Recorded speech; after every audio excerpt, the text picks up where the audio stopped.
El mundo ha experimentado en los últimos 5 años una de las temperaturas más altas en la historia de la humanidad. Entre el 2017 y el 2021 se realizó un estudio por parte de la Organización Meteorológica Mundial.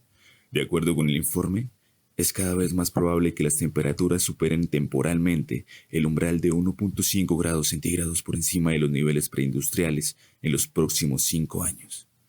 Según se indica en el informe, aún con la adopción de medidas ambiciosas encaminadas a reducir las emisiones de gases de efecto invernadero, el nivel del mar seguirá aumentando y constituirá una amenaza para las islas de baja altitud y las poblaciones costeras de todo el mundo. La pandemia mundial a causa del COVID-19 no retrasó el avance implacable a causa del cambio climático. Las concentraciones de gases de efecto invernadero en la atmósfera se mantienen en niveles sin precedentes y condenan al planeta a un peligro calentamiento futuro, según se desprende del nuevo informe Unidos en la Ciencia 2021. Según el secretario general de las Naciones Unidas, Alfredo Gutiérrez, estamos retrasados respecto a la consecución de los objetivos propuestos en el Acuerdo de París. En este último año se ha presentado un aumento en la emisión de combustibles fósiles, gases de efecto invernadero y fenómenos meteorológicos, intensificados por la actividad del hombre. Si no logramos disminuir rápidamente la emisión de gases de efecto invernadero, se verán afectados la salud, el bienestar y la supervivencia de todos los continentes. Y esto imposibilitará la manera de conseguir una temperatura de 1,5 grados centígrados del calentamiento global, lo cual traerá grandes catástrofes ambientales. Hoy contamos con la presencia de Juan José Fernández Castro, profesional en biología pura egresado de la UIS, además cuenta con una especialización en ecología y una maestría en etología. Nosotros pensamos que posterior al Tratado de París las condiciones iban a mejorar drásticamente. Sin embargo, se ha evidenciado que esto no necesariamente está ocurriendo. Realmente estamos viendo que el proceso del cambio climático se sigue agigantando de manera vertiginosa, nada paulatino. Se han mejorado ciertos aspectos en ciertos países que se han comprometido, pero los países más industrializados y que mayor afectación están causando siguen, digamos, por la misma línea. Con respecto a la pandemia, nosotros pensaríamos y vimos al principio que hubo una floración de fauna en zonas urbanizadas y metrópolis que parecía ser el indicio o los primeros pasos de cómo nosotros íbamos a poder recuperar nuestros ecosistemas. Sin embargo, vemos que a pesar de que la pandemia sigue activa, de que la pandemia nos llevó a un periodo de confinamiento profundo, la fauna y nuestros ecosistemas boscosos han tenido una gran afectación. Hemos seguido con el tráfico ilegal, hemos seguido con la caza ilegal, la deforestación antes de reducirse se aumentó casi a valores duplicados, lo cual es supremamente grave, digamos, porque se perdieron por un lado esos pocos procesos que teníamos de veeduría sobre la tala indiscriminada. Y en referente al tema ambiental, hoy tenemos la presencia de Hugo Yesid Rodríguez. Él es ingeniero ambiental, egresado de las Unidades Tecnológicas de Santander. La gran problemática del tema ambiental en nuestro país se basa en dos factores principales para mí, que es el modelo económico el que maneja el actual gobierno, que es un modelo económico extractivista, y la reforma al agro que hace muchísimos años se ha venido aplazando. ¿Qué pasa con el modelo económico extractivista? Que solo basa su economía en lo que es la extracción de hidrocarburos. ¿Qué pasó el año pasado durante la pandemia? Duque en su plan de gobierno tenía pensado que el barril de petróleo sobre los $60. ¿Y qué pasó el año pasado durante 3-4 meses que fue el golpe de la pandemia más duro? El barril de petróleo alcanzó a bajar hasta 20-25. Entonces, ¿qué pasa cuando usted, digamos, cuadra la caja de su casa que le van a entrar $60 diarios y ya no le entran los $60 diarios, sino que apenas le entran 20? Entonces, ¿usted cómo hace para cuadrar los gastos que debe ejecutar en su casa si el dinero que usted esperaba que le entrara no le entra? Entonces, ¿qué pasó con el gobierno? Empezando que tuvo su déficit en la entrada de recursos, por lo que es la caída brutal que tuvo el petróleo, porque solo el gran error que se comete en este gobierno es que basa su modelo económico solamente en la extracción de hidrocarburos, o es lo más fuerte de ellos, y no en el agro. Entonces, ¿qué pasa al momento en que no pudo ingresar el dinero que él necesitaba por la caída del petróleo? No le alcanzaban los recursos para invertir en el medio ambiente, porque obviamente había que invertir en otros temas que para él eran más prioritarios. Entonces el medio ambiente pues va quedando relegado. Entonces, que si necesita una reestructuración ambiental del país es obvio, pero entonces primero debemos pasar del modelo económico extractivista, ir haciendo una transición hacia otro modelo económico, darle más participación al agro. Obviamente no se va a hacer de hoy a mañana porque dependemos netamente de los recursos que nos genera el petróleo. Entonces hay que empezar una transición lenta, pero empezarla, que hasta el día de hoy no se ha empezado. Por ejemplo, el agro cada día está más relegado, los campesinos están más ahogados con sus préstamos, con las ayudas del gobierno. ¿Y qué pasa? Digamos, el medio ambiente colapsa, tiene que ver, digamos, el medio social, los problemas sociales, los problemas políticos, los problemas hasta religiosos. Todo esto, si no marcha de una manera eficaz, el medio ambiente es el que termina pagando las consecuencias. Y es que para darle un enfoque a esta investigación decidimos traer a este gran economista egresado de la Universidad Santo Tomás. Él es Santiago Adolfo Sequeda Garrido y también con una maestría en la Universidad Autónoma de Bucaramanga en Políticas Públicas y Desarrollo.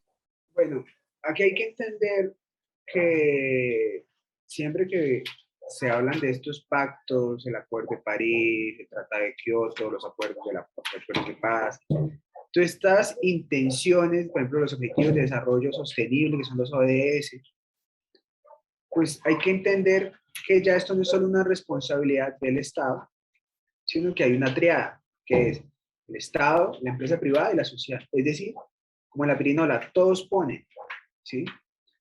Porque si tratamos de delegar la pelota solo en la cancha de papá Estado, pues va a ser muy difícil porque los recursos son finitos. Es decir, yo no puedo ponerme a decir, necesito 5 billones de pesos, entonces pongo el dedo en la máquina de imprimir billetes y ya con eso genero riqueza. Es simplemente generar eso, hacer eso, enfocarnos en generar riqueza para efectivamente poder decir, hombre, podemos tener ya mayores recursos para hacer implementaciones y demás. El problema es cómo la creamos y ojalá que en el momento de crear esa riqueza sea de manera sostenible y sustentable.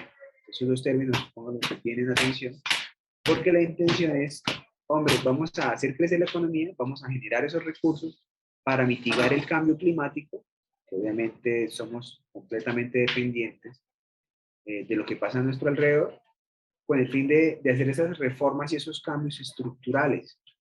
Pero para esa inversión primero tenemos que generar riqueza, porque no podemos pretender que el Estado se financie con deuda pública. Entiendan que el dinero es una ficción, el dinero realmente no existe.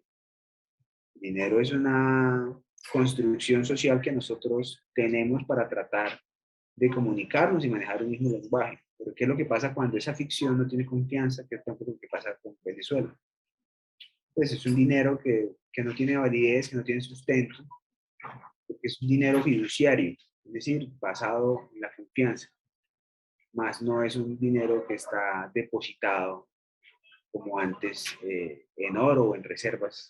Entonces, como que hacia eso va, más que saber de dónde vamos a sacar los recursos para financiar los cambios estructurales que necesita el cambio climático, es saber cómo construimos riqueza o cómo construimos esos escenarios para que a la medida que vayamos haciendo ese camino económico, pues lo hagamos de manera sustentable, atacando precisamente esas causas primeras, no atacando las consecuencias, porque siempre va a ser ilógico. Si uno se pone a atacar solo las consecuencias y no ataca las causas, pues ¿de qué nos sirve en el largo plazo? La idea es ser sostenibles, entonces como que siempre hay las causas primeras, que hay que proteger los ríos, no hay que ponernos a descontaminar, porque ya está, obviamente es importante, pero fundamental que vayamos a la causa que está ocasionando el problema. Entonces, a la medida que las empresas y se genere riqueza encauzándose en esas causas primeras, es que podemos encontrar soluciones en el medio.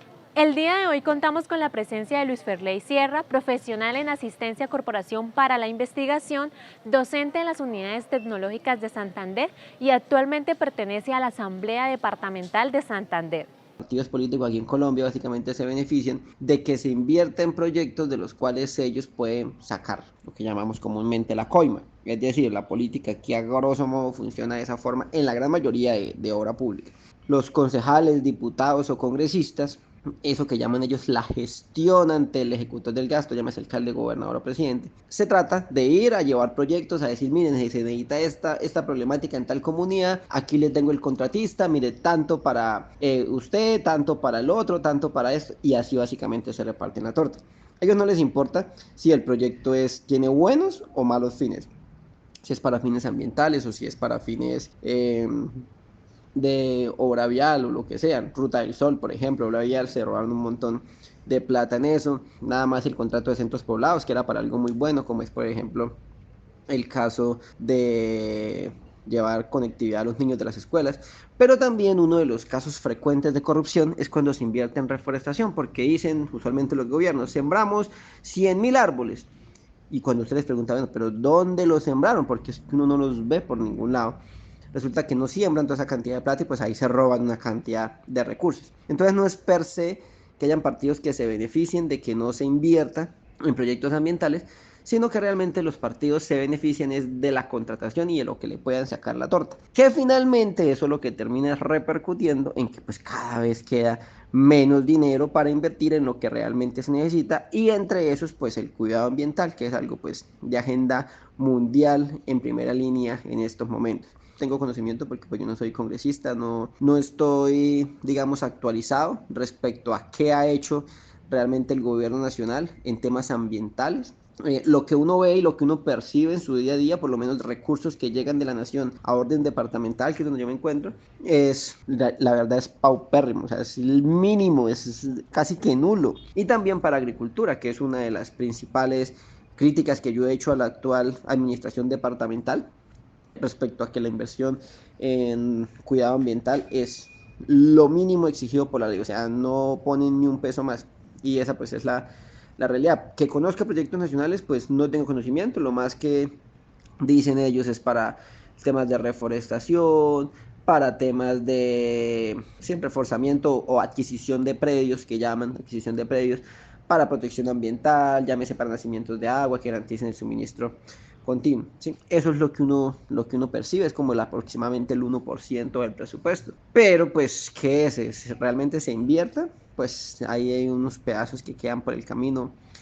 Aparte de eso, contamos con la gran presencia de una de las multinacionales más grandes del mundo de repuestos de automóviles. Esta es Diesel. Entonces, sí, las compañías automotrices grandes han desarrollado grandes mejorías en los últimos años en el tema de los vehículos a diésel y el control de emisiones. Hoy en día, como te digo, los vehículos diésel de las últimas generaciones son increíblemente limpios, tan limpios que son mejores o más limpios que los autos eléctricos. Entonces, eso es algo que no mucha gente sabe, porque el mundo se encargó de satanizar al diésel o satanizar a los motores de combustión, y resulta que, como todas las cosas, el 80% de esa satanización es básicamente una mentira. Entonces, primero que todo, si estamos hablando de Colombia, las ventas de los vehículos eléctricos en Colombia son el 0.0005% de las ventas totales. Y eso tiene una razón importante, y es que comprar un carro eléctrico, por lo menos en Colombia, en el mundo en general es un encarte, pero en Colombia es un encarte mayúsculo. Es básicamente botar el dinero. Porque el problema no es el carro eléctrico. El carro eléctrico lo puedes comprar y puede valer hasta menos que un carro de combustión. El problema es que es un carro impráctico, porque en Colombia no hay una infraestructura real, no existe una infraestructura para cargarlo.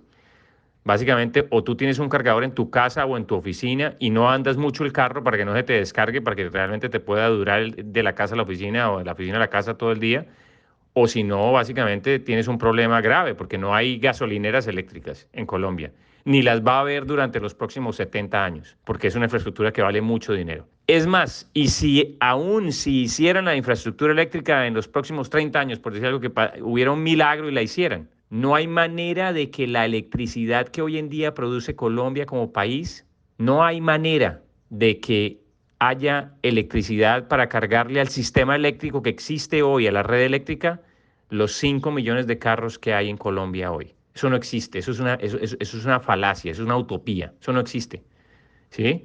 Entonces, Primero, no hay infraestructura. Segundo, no hay electricidad suficiente para tener una red eléctrica de carros. O sea, en Colombia es inviable, ¿sí? Y de pronto en los próximos 50, 60 o 70 años puede que pase. Sí, puede que pase, pero creo que no lo vamos a ver nosotros. Y lo más seguro es que la tecnología eléctrica no sea la que realmente la que vaya a reemplazar a la tecnología de combustión. Pueden haber otras soluciones diferentes en este proceso de los próximos 50 años y lo más seguro es que lo eléctrico no sea. Necesitamos un avance decisivo que permita proteger a las personas y sus medios de subsistencia. Se debe destinar al menos la mitad de toda la financiación pública para el clima, a crear resiliencia y ayudar a las personas a que apliquen las medidas de adaptación. Asimismo, necesitamos una mayor solidaridad, en particular, el cumplimiento pleno de la histórica promesa de contribución de financiación para el clima, a fin de ayudar a los países en desarrollo a que pongan en marcha la acción climática. No existe otra alternativa si deseamos crear un futuro más seguro, sostenible y próspero para todos.